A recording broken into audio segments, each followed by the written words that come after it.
Nag-start daw po ang sisig yung 17th century pa. Na yung mga praire, kumakain sa umaga, kumakain sila ng hinog na papaya. Yung kasambahay nila, he was so in a hurry kasi kakain na sila, kumuha na ng papayang hinog, nakuha niya yung hindi hinog na hulog. Pinulot niya ito at saka siya tumakbo sa kusina. Sisigan niya ini. Kapag hindi niyo sinisig ito, hindi niyo kinain, mapapagalitan ako. So ang ginawa nila, naglagay sila ng pampalasa para maging maasim, yun nag-born ang sisig. Ano nga ba ang basihan ng isang tunay na sisig Kapampangan? Na-classify ngayon ang sisig sa dalawa. Isang sisig antigo at saka isang sisig moderno. So from that papaya, nag-evolve na yan, nasa iba-iba, hanggang nakarating tayo sa baboy. Nauso yung mga sisling-sisling. Ayun, nagsisling tayo ng sisig. Ano man ang kalabasan, mapasalad o sisling man yan, pwedeng ulam o pulutan, may mayonnaise man o wala. Sabay-sabay nating tutukan ang pinanggalingan ng isang lutuing Kapampangan na dito natin matututunan sa tinaguriang culinary capital of the Philippines, Pampanga.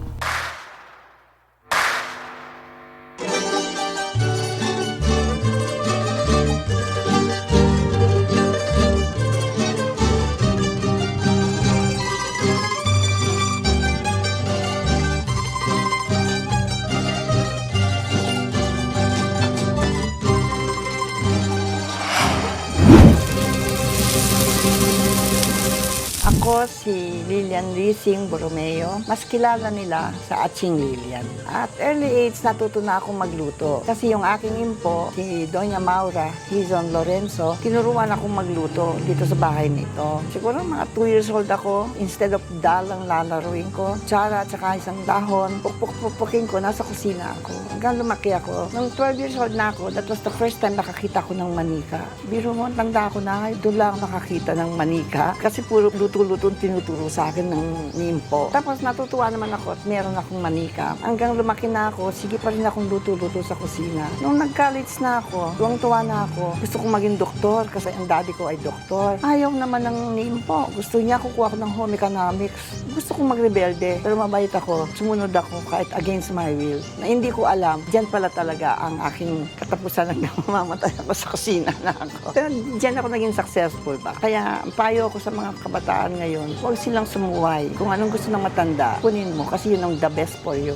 Alam nila, kaya nang nangyari sa akin. Lilian Borromeo or Aching Lilian. Aching na ang ibig sabihin ay ate o nakatatandang kapatid na babae. Siya ang kinikilalang guardian at gatekeeper ng Kapampangan cuisine at nakatanggap na rin ng iba't ibang mga parangal at pagkilala sa kanyang kontribusyon sa kultura at kulinarya. Natutong magluto as early as 12 years old. Kaya naman safe to say na siya ay talagang reyna ng kusina ng mga Kapampangan. Ano kaya ang pinakaunang natutunang lutuin ni Aching Lilian nung siya ay nag-uumpisa at bata pa lamang? Nung namang maliit ako, nagluluto-lutuan kami. Pinagawa ako ng nimpo ng bahay kubo. Kung ano laman ng bahay matanda, yun din ang laman ng bahay kubo. Doon kami nagkukurang-kurangan. Kurang-kurangan kasi sa Kapampangan word, meaning parang nagluluto-lutuan kayo. Ang unang dinuto namin, sinigang. Minsan sinigang na baboy, minsan sinigang na bangus. Pero yung ingredients namin, kinukuha namin from the backyard. Meron kaming kamyas, meron kaming lahat-lahat. Kasi ang grandmother ko, kompleto yung kanyang backyard niya, kompleto, hindi ka bibili talaga. Yun ang dinuluto namin palagi ng mga kaklase ko. Ang nanay ko naman ay nagluluto rin. Kung nakita niya yung mga kapatid niya namamatay nandyan sa dyaryo, nalagay sa newspaper, namatay na sila, sabi niya sa akin, ako ayaw kong malagay ako sa newspaper pag namatay na ako. Gusto ko, malalagay ako sa newspaper, buhay na buhay ako. Paano naman nung that time, that was mga 1970s, sabi ko, sana ako makakakita ngayon na reporter. Hindi naman umuwi ng Pampanga o sa isang lugar ng reporter. Doon lang sila sa Maynila nung panahon na yon. Hindi ka mukha ngayon, pumupunta sila. Nakakita ako sa newspaper. The first Maya Cook Fest with Nora Dasa. Nilagay kong nanay ko doon para manalo. Nanalo naman talaga yung recipe, pero sa akin yung recipe. Tapos nung nandun ng nanay ko, post ng post, kasi yun ang gusto niya eh. Hindi siya nanalo. Yan ang challenge sa akin. Bakit hindi nanalo? Ang ganda ng recipe ng nanay ko. Ano bang mali? Marunong maglutong nanay ko? Parang challenge sa akin. In-invite nila ako doon sa SL Supermarket sa San Fernando mag-demo. Pagkatapos kong nag-demo, kinuha ko yung recipe, pinadala ko sa Maya Cook Fest. Pinaka-last na entry. Nanalo siya ng monthly, and then nag-contest kami sa nanalo ako ng second prize na Golden Palayok. Kaya tuwang-tuwa ako doon. Sabi ko, yan, at least meron na akong pangmamalaki sa Pampanga. Yun ang first trophy ko. Sinigang na hindi pwedeng mawala at siguradong laging available sa mga kainan, mapabahay man o restaurant. Yan pala ang unang natutunang lutuin ng ating bidang si Aching Lilian. Mapunta naman tayo sa kanyang pagiging food historian at bilang isang legendary chef na Kapampangan at para na rin sa ating dagdag kaalaman. Bakit nga ba naging culinary capital ang ating lalawigan? Tinatawag nilang culinary capital ang Pampanga. Akin lang sariling palagay ko lang. The first time yung mga Kastila ay dumating dito sa atin, ang Pampanga ginawa nilang experimental zone. Diyan sila nagtatanim, diyan sila nagluluto, diyan. Kaya natuto tayo na ang taste buds ng mga Kapampangan na develop, highly developed talaga sa masarap at maselan, masungit, maselan, mayabang. Dala-dala na yan eh. Kaya minsan nagagalit sa akin at sinasabi, mayabang mga Kapampangan. Totoo naman mayabang tayong mga Kapampangan. At magaganda. Natatandaan ko pa nung siguro mga 7 years old ako, si Impo, tinuruan niya akong gumawa ng San Nicolas. That time wala pa kaming oven na maganda, maliit lang, hindi pa modern ang gamit. Gumawa siya ng San Nicolas, tinuruan niya ako. Hanggang every year, pag piyesta ni San Nicolas, sa gusto sa ayaw mo, gagawa ka talaga. Kasi yun ang gusto ni Impo. At saka nagre-regalo siya, pinabe-bless niya sa simbahan. Pagkatapos na na-bless yun, sa belief ng lahat, yung cookies na yun, pwede kung may sakit ka, kung may calamity, mag-pray ka sa God. Tapos through the intercession of San Nicolas, maano ka, magaling ka,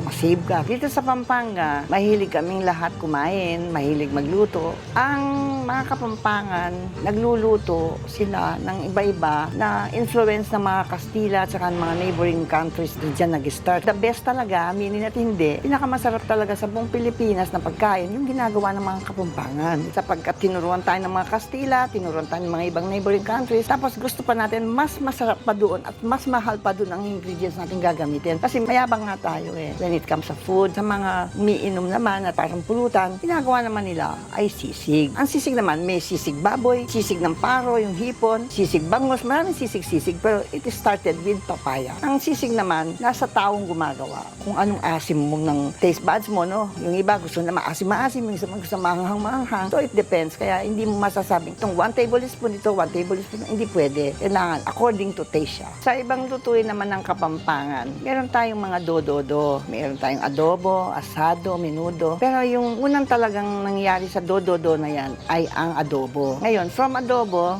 may asim yan, nagpunta tayo sa menudo, ngayon sa asado. Yun namang asado natin ngayon, iba-iba ng version yan, no? Merong moderno, meron din na antigo, merong mga fusion, may mga ano, pero yung talagang original nating asado ay nanggaling din sa adobo. Ang diferensya lang, na twist lang siya. Imbes na suka lang lalagay mo, to kalamansi o dayak at maraming tinadtad na kamatis. Yung adobo ay maputing adobo o kaya yung may brownish ng konti dahil na sinusunog mo yon. Ito naman ay may makeup, red siya dahil sa kamatis. Yun ang diferensya. Pero ang lasa niya, kakaiba na rin. Siyempre, nag-iba na dahil because of the kamatis. Para talagang ma-experience natin at tuluyang maintindihan, i-demo sa atin mismo ni Atching Dilian ang kanyang pamamaraan kung paano nga balutuin ang asadong version ng mga matatandang Kapampangan.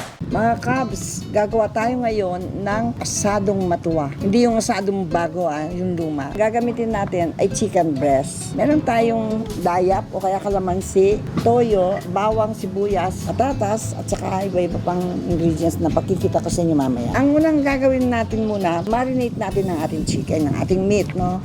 Lagyan ko ng soy sauce, tsaka ng dayap o kalamansi. According kay Atching Dilian, kung gusto nyo ng medyo maasim na flavor ng asado, ay dagdagan nyo lang itong pinipigang kalamansi. Pero kung gusto nyo naman ng tamang-tama lang, ay nakadepende na sa panlasa ng nagluluto ito. At yan ang tips ni Atching Dilian. Tapos lagyan natin ng tinadtad na bawang.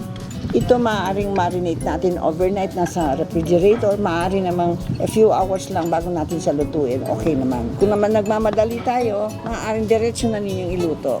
Prituin ninyo, slightly brown ang manok at saka na ninyo continue ang process. Sunod ay pinainit na ang mantika sa antigong talyasi para prituhin hanggang maging slightly brown ang patatas. Tapos ganun lang din ang gagawin pagdating dun sa marinated na manok. Isisip ng konti para mag-caramelize at magkaroon ng konting texture. Sarap, no? Sunod na ihuhulog naman yung tinadtad ng bawang, kasabay ng laurel, tapos nilagay na rin yung tinadtad na kamatis, sinambayan ng pulang sibuyas, konting sangkutsa dito, sangkutsa doon, at isusunod na yung pinagbabara ng manok. Dagdag lang ng konti sa tubig, tapos simmer mo lang ng 20 to 30 minutes, at pag malapit ng matapos, ay pwede mo nang ihulog yung mga napritong patatas kanina. Tatakpan lang ulit ito ng another 5 to 10 minutes, at ganun lang kadali. Luto na ang asadong matwa, Atching Dilian. Manya-manya, mga antana, sandok tang nasi, mga kakusina. na, kung gusto ninyong matikman ang mga recipes na nandun sa aking cookbook, pumunta kayo dito sa Mexico, Pampanga, at magpa-reserve kayo o kaya tumawag kayo, magpa-reserve muna kayo a few days before kung kailan nyo gustong pumunta. Para matikman ninyo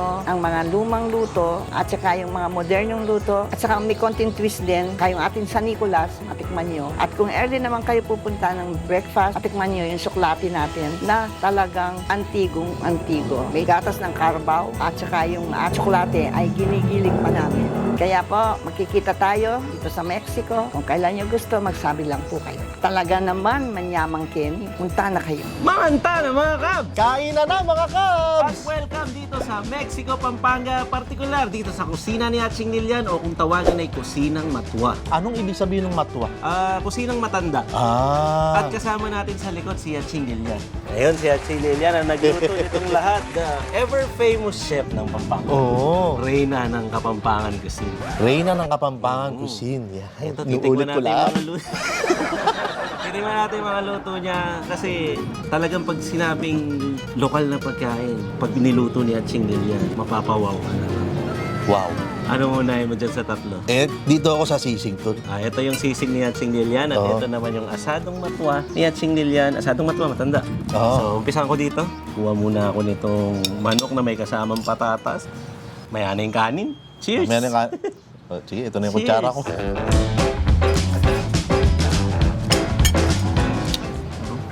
Ang sarap ng sauce ng asado. Ang sarap ng sisig, tol. Alam niyo yung may kamatis talaga. Hindi yan ginamitan ng tomato sauce. Hindi ginamitan ng tomato paste. Pero ang rich ng flavor, nung sabaw niya, yung sauce niya.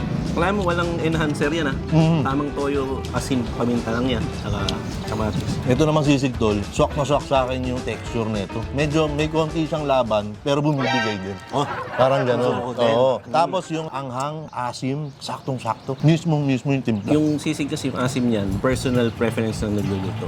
Pero dapat talaga maasim siya. Kasi nga, sisig. Anong ibig sabihin ng sisig? Ibig sabihin kasi ng sisig, kumain na maasim. So, dapat talaga maasim ang sisig mo. Ayun pala. Ang sisig kasi hindi naman siya pangalan ng pagkain talaga originally. Yun ang akala ko.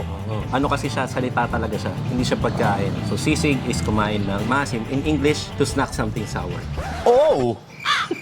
I was not ready for that. Oh, wow. Wow. Your English, ha? Ako nga, tikman ko. Tikman mo, tol. Medyo kakaiba itong version na to, pero Kapampangan version pa rin to. Fried yung version. Ako, ihalo ko na ito sa kanin. Meron lang, kaibahan to, hindi hinahaluan ng atay. Yan, sinilyan yung version niya. Pero yung texture niya, masarap pa rin kasi nga, may lutong. May lutong yung version niya. Yun yung sinasabi ko kayo na lumalaban, pero bumibigay din. May Oo. mga crack-crack na Oo. sa bagang-bagang. Ang sarap ulong tisig. Ang tingnan yan, ang sarap ng luto niya. Ito yung modernong version daw eh. Tabi muna natin to. Kahit masarap ha. Oo, tabi mo na yan. Isin muna natin. Kahit masarap. Dito tayo sa isa pa. Ano yan, tol? Diyan ako nagtataka, anong putahe ito? Kung titingnan mo siya, para siyang kilawin na may pag-adobo. Ano kasi may kulay yung toyo, suka. Pero pinakuluang baboy lang yan na nilagyan ng sangkap. Pero ang tawag dyan, sisig matwa. Sisig matwa, matandang sisig. Oo, ibig sabihin, yung sisig noon pa. The original. Bago pa nagkaroon ng ganito, yung kinakain natin kanina, Oo. meron na kung tawagin ay sisig matwa. Or sa ibang tawag nila dyan is classic na sisig, sisig antigo. Anything related sa luma, parang gano'n. Antigo, classic, matwa. Vintage, yung tawag nila. mga ganyan, no? Sisig vintage, pwede din yun. Sisig vintage. Subukan mo. Subukan ko. Kasi ako nakatim na ako niyan. So ikaw Hindi muna. pa, Parang ha? lang siyang kilawin, parang ganun. Lalo ko Uy, rin sa ano. kinanin. Siyempre, Kinanin, kinamay. palaman mo dyan.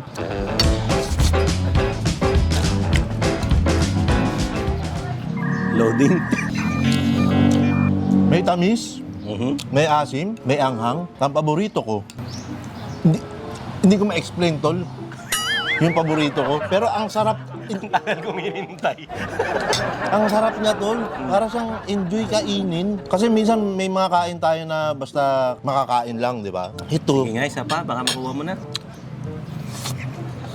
hindi, nagbibigay siya ng kakaibang pakiramdam, tol. Kasi bago sa panlasa ko ito, ngayon lang ako nakatikim ng ganito. Ang obserbasyon ko sa nangyayari kay Mayor, parang good problem. Nasasarapan ka, pero hindi mo alam i-explain. Oo, Good problem yun. good problem Alam ka naman talaga. problemahin mo, hindi masarap. So, siyempre. Tingnan natin. Kasi ang tapang ng itsura pag may pulang sibuyas. So, bagay na bagay siya parang salad. Parang parang gumawa ng, binoil mo yung baboy tapos kumuha ka lang kasi nausaw mo sa sukang maraming sibuyas. Oo nga! Yun nga, yun yung gusto kong i-explain eh. Naunahan mo lang ako eh. Oo. Hinintay nga kita yun. Ano ba tawag dito? Asadong matwa. Asadong matwa. Ano ba ito? Baboy ba ito, tol? Manok yan, manok. Mararamdaman mo yung bawat nguya mo, ang lambot na parang nagpi-flake siya sa bibig mo. Tapos yun nga, yung sabaw kasi niya, yung sauce niya, rich na rich yung flavor. Akala mo kung ano-ano nilagay, more on kamatis, tsaka toyo, asin, paminta.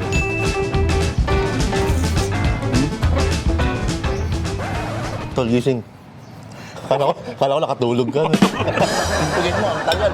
Hindi ko alam ba't ganun ang reaction pag nasarapan ka sa isang bagay. Di para din kasing musika. Di ba pag nagigitara tayo? Oo. Pag nasa dulong-dulo ka na nung nota, nakapapikit ka na. Oo. Nasasarapan ka na. Tsaka may yung guitar face. Yung ganun, no?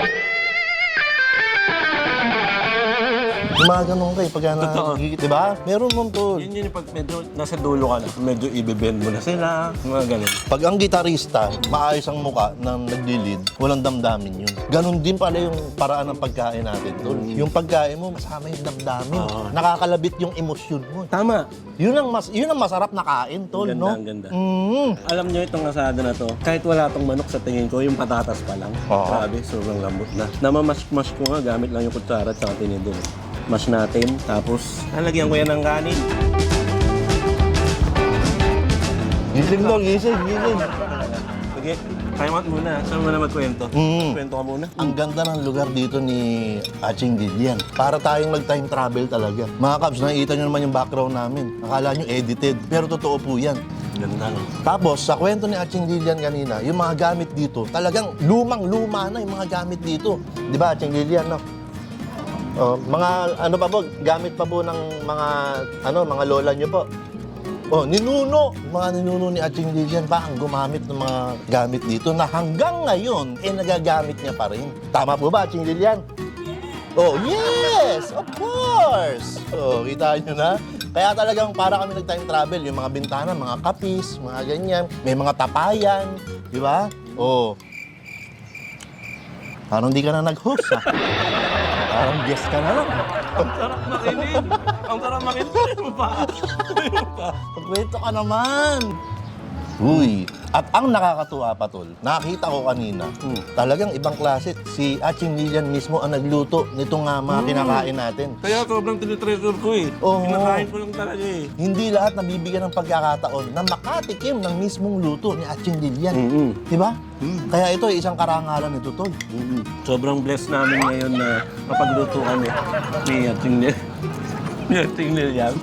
Pero, mga Kabs, kung gusto nyo namang matigman to dito sa kusina niya, tumatanggap naman ng reservation. Baka group of 10 kayo, mga Kabs, kaya yung mga nag-field trip, yung mga kumpanya, nag-outing na napadaan sa Pampanga, gustong kumain, nasa group, pagluluto kayo ni Aching Dilian. Minimum of 10 packs yata. Pwede kayo kumasyal dito or kontakin to, lalagay ko na lang dito, para ma-check nyo yung mga schedule. Kaya pala mga Kabs, idagdag ko lang dun sa sinabi kong kusina ni Aching Dilian. Wala nga palang walk-in na dahil nga, yun nga, reservation kasi per appointment. So kung bigla kayong pupunta dito, wag naman, baka pagod siya yung araw na yun. Hindi na pwedeng biglayin din. Talagang ini-schedule ni Aching Dilian yung pagluluto niya. Ito yung cookies na may naka-design na. Yan, kung makikita nyo, design ng San Nicolas. Yun din yung nandun sa likod, San Nicolas. Ito ay pagkain parang nakaka-heal. Nagkukwento ako para makakain ka. Alam mo ba si Aching Dilian? Award-winning yan. Ang dami niyang award. Mga trophy, mga plaque, mga medal. May medal po ba kayo? Mga medal. Atake ka ng atake. Hindi, para ipapacheck natin kung tama. Meron daw. Trophy, medal, plaque, certificate. Meron pa siya yung pinaka-prestigious. Ano yan? Yung golden na palayok, antigo na yun. Gold siya na parang cup na ganun, pero palayok yun. Talagang sinalamin nila eh. Di ba, Nay? Meron kayo ng 1977 pa pala, grabe. Antigo na yung ano ha. Pero ngayon daw wala na kasing ganun. Hindi na yata nag-award ng ganun. Kaya nga, kung konti lang po kayo na may ganon. O kayo lang po meron nun. Oh, merong iba. Mali yung buwelo. Mali yung buwelo. Si Atching Lilian ang pinakaunang nanalo ng Golden Palayok. Okay, nabawi yung buwelo. Siya ang pinakauna. At alam mo ba, Tol, kung meron man tayong dapat tawagin na dalubhasa sa kusina, si Atching Lilian yan. Kasi natuto siya mag-isa, natuto may nagturo, nag-aral ng formal, nagtuturo din siya magluto, gumawa pa siya ng cookbook, ginigyan siya sa mga show para matikman lang nila at mapakita ni Atching Lilian ang kanyang skills sa pagluluto, Tol. Author din siya ng mga cookbook at meron na tayong cookbook ni Ate Lilian. Yeah. Ni Ate Lilian. Yan. Ano? Oo. English yung sa'yo. Eh, siyempre. Na-translate mo na ba? Basta enjoy cooking daw, sabi ni Atching Lilian. Tapos? Thank you for coming. See you soon. Di ba nung hindi pa uso yung Google, hindi pa uso yung YouTube, at kung ano-anong video online sa iba't ibang platform, nagbe-base tayo sa mga cookbook. And then yung mga cookbook na nandiyan yung adobo, mga ganun-ganun, menudo, paano lutuin. Kung wala kang ganun, magtatanong ka sa nanay mo, Oo. o sa lola mo, o sa tita mo. Eh kung may ituro ng lolo mo, nanay mo, tita mo. Bibili ka na lang sa karinderya. Diba? Oo. Tinignan ko, binasa-basa ko ng konti yung cookbook ni Atching Lilian. May mga history, hindi puro luto lang, hindi puro putahe lang ang laman. Chef siya, at the same time, ano din siya sa history, so historian din siya, lalo na ng Kapampangan culture at ng Kapampangan food, culinary ng Pampanga. Oo. Yun. Too many to mention, mga Oo. Kabs. Hindi ko maisa-isa, pero nakakatuwa lang na natingman natin tong ubus na. At sa haba ng track record na pinag-usapan natin, Tol, sa sarap ng mga natikman nating pagkain, aba, isang alamat. Kaya ating bigyan ng palakpakan si Atching Lilian. Alright! Ang galing! Ang galing! Ang galing nun. Ay, swear, Tol. Para kang MC. Para kang MC sa piyesta. Di ba? Hindi, totoo naman. Di ba? Alamat. Kaya bigyan natin ng palakpakan si Atching Lilian. Di ba? Totoo yan. Napapalakpak ako. Sabi mo, bigyan ng palakpak. Siyempre. At then, check mga Kabs, kung umabot kayo dito at nagustuhan nyo itong mga putahin, hinanda sa atin ni Atching Lilian, i-comment nyo sa baba itong sasabihin ni Mayor. Let's check! Isang alamat. Kaya ating bigyan ng palakpakan si Atching Lilian.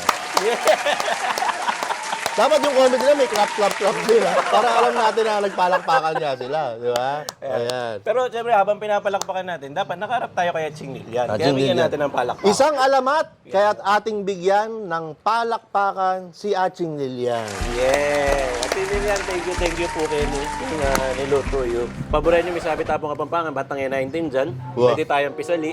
Uwa. Ring manal be, pisali tayo. Magkano tayo po ng pisali? Uwa. Pisali tayo pong 20. Ba't ka tumatawa? Tumatawa kayo eh. Ano ba sabi namin? Manyaman kayo eh. Oo! Uwa. Masarap dito, Eh, sabi syempre. namin. Oo. Sa susunod, babalik tayo, 20 tayo, 20. 20. Ayun. 20 ka tao. Oh. Wala ka bang gustong sabihin sa mga Kapampangan na nanonood, katulad ni Atching Lilian, in Kapampangan, baka kahit papano? Moment ko na to, Tol. Yung alam mo. Oh. Mga abe. Abe, tama ba? Pwede, oh. Abe, kabalen, nanong buri mo, bisa kang mangan, metong. Ilang alam ko, Tol, eh. Wala naman sense yung gusto mong kumain, isa. Pero yung simula pala, may sense yun. Oh, sige. Nanong buri mo, Anong gusto mo? bisa kang mangan. Gusto mong kumain? Di ba? Metong. Isa. Walang sense. Sorry. Ayun mga Kabs, sa mga gustong matuto din ng cooking na ganito, halimbawa gusto nyo matutunan yung asado, o kaya yung sisig na moderno, sisig na antigo, merong mga cooking na video si Atching Lilian. Meron siyang YouTube channel. Pwede nyo rin siyang panoorin doon para matuto din kayo ng mga luto-luto. Masasabi nating expert si Atching Lilian pagdating doon. Kaya gayahin nyo yung mga luto niya. Lagay natin yung channel niya dyan. Oo. At supportahan natin si Atching Lilian. Yung, ganun dapat. Cooking, kasi may cookie pa rito. Mga cookies. Ay, oo nga. Dessert pala to, dessert. Di ba? Ayan, ito yung San Nicolas cookies. At Ayan. ito naman yung Dulce Prenda. Dulce Prenda. Dulce Prenda. Ano ibig sabihin daw nun? Sweet treasure. Yan! Dulce Prenda. Tama. Galing mo ah. Eh, syempre. Ano mo yun? Ay, kinig ako eh. Cheers.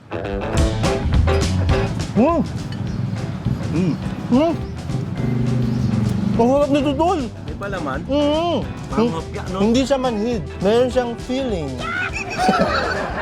Okay. Okay. Oh, di ba? Okay ba yun, Ate Lilian? Hindi siya manhid kasi meron siyang feeling. Ito naman, ito yung bestseller ni Atching Lilian. Kapag sinabi mo sa Nicolas Cookies sa Pampanga, madalas yan si Atching Lilian gumagawa. Yung mga panghulma nito, panahon pa ng Kastila, yung mga ginagamit niya. Ay, totoo yan. Na panghulma nito. Oo. Antigo na. Pag kinain mo siya, parang kumakain ng parang lengua sa Baguio. Pero mas ano to, mas thick to at saka mas ramdam mo yung lasa nito. Parang pumupulbura sa bibig mo. Ang dahil mong kinuwento dyan, alam mo, wala ko alam dito. Sige nga. Yung feeling nito, kundol. At hindi lang basta kundol. Sariling tanim ni Atching Lilian ang kundol na laman nito. Tama po ba, Atching Lilian? Oh, tama. Lagi, may tanim talaga siya para anytime na kailanganin niya ng kundol, meron siyang kundol. Sa likod ng camera na yan, maraming tanim, maraming puno. Kasi ito na yung buong parang ancestral house. Talagang classic ang feels dito. Lahat ng parte, lahat ng panluto, parang sinauna. Parang pine-preserve yata ni Atching Lilian na ganun yung mga pangluto niya. Kaya parang time travel talaga. At saka, dahil nga gusto nating ma-preserve na ganun siya yung lugar, hindi na natin didikitan ng sticker. Oo, naman. Hindi naman tayo Baka mag-iba naman. Mm. Ang gawin na lang natin, mag-iwan tayo ng Team Galas TV, Lechon Cochinillo. Ano? Dito, sa kusina ni Atching Lilian. Kutsinilyo ang iiwan? Ang bihira naman.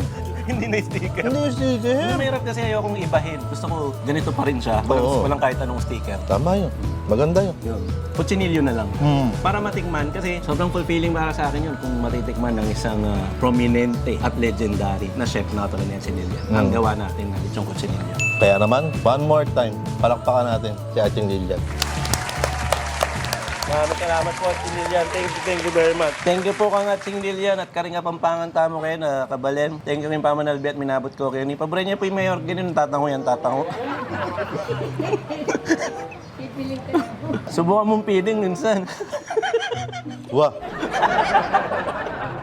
Sige na. Hanggang dito na lang. Ingat po kayo. Palagi kayong ngumiti para walang problema dahil lang ngiti ay nakakahawa. Kaya ngiti-ngiti lang. Anong ngiti yan? Wala kang pake. Muli po ito ang Team Galas TV 2023. Kasama namin si Atching Lilian. Yun. Ako po si Cabs Chess At ako po si Mayor TV. na laging magpapaalala sa inyo. Huwag nyo kakalimutan at lagi nyong tatandaan. Cheers pa tayo. Cheers. Tubig. Tubig, tubig. Ay, Manyaman. Kenny. Bye. Peace out. Peace out. Nicolas Ang Cookies. sarap nito. Oh, wow. Oh, galing. Kuwang-kuwa. Parang si Mark Lister. May bumabahin na sa likod, ah. Buti bumahin siya tapos. O sige na, takpan natin ng ng cookies. Cookies. Cookies. Cookies! Ito yung lechon ni Atching Lilian. Check lang natin. Nasa 1 oras lagpas siya ngayon. Yan yung itsura niya. Paluto pa lang to pero kulang pa. Yan. Para sa mga gustong umorder nito mga Cabs, pwede nyo kaming kontakin sa Facebook para sa mga lechon cochinillo at saka lampreek. Ito yung famous na San Nicolas Cookies. Oh. Ito, meron kasi siyang mga image. Yan. Kaya ang unique niya. Ganito siya tinitinda o nakabox mga Cabs. Meron tayong gift. Galing kay Atching Lilian sa gumagawa nito. Parang parang lengua. Sa Baguio. Pero mas okay ito yung texture. Mga gusto mo order, ito yung number 045-966-0211 or 0915-773-0788. Cookbook ni Atching Lilian, ito. So, papapirma na natin yan, siyempre. Ako na si Jumbo. At nakapila naman si Mayor. Oh? Actually, yung sa atin tapos na. Ito. To Team Canlas. Yan. Galing nga kay Atching Lilian. Ano yung papangalan mo, boy? Lloydie. Lloydie. Ah. Paano yung ngiting Lloydie? Pirmang Lloydie. Ngiting Lloydie. Hindi pa. Kulang pa yun. Ano ba naman? Ingat.